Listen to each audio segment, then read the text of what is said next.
o'z oyog'ida yurib ketdi bemor. U 2 marta ketma-ket insult o'tkazgan bemor. Unda sahrin diabeti bor.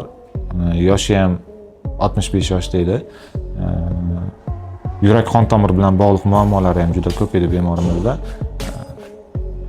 Biz tomondan 2 marta ketma-ket insult o'tkazgan. Ya'ni birinchi insultda tiklanish yaxshi bo'lgan, ikkinchi insultda esa unaqa kutilgan natija bermagan, samara bermagan. O'zi umuman olganda insultda shunaqa bo'ladi. Birinchi marta insult olgan vaqtda tiklanish ehtimolligi juda yuqori. Ikkinchi marta, uchinchi marta insult bo'lgan bemorlarda tiklanish uzoq muddat talab qiladi. Yokida kutilgan natija bermaydi. Inson avvalgidek soppa-sog'lom yurmaydi. Qandaydir asorat qolib ketishi mumkin. Bizga murojaat qilib kelgan bemorimizda ham o'sha ikkinchi insultdan keyin erta tiklanish davrida bizga murojaat qildi. 10 kun davolaganimizdan keyin standart bo'yicha tekshiruvlar,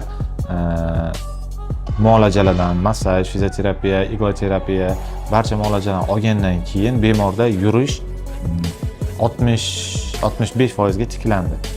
Qo'l oyoqdagi harakatlar tiklandi. Oldin 15-20% tiklanish bo'lgan bo'lsa, bizga kelgandan keyin 65-60% tiklanib, o'z oyog'ida yurib ketdi bemor.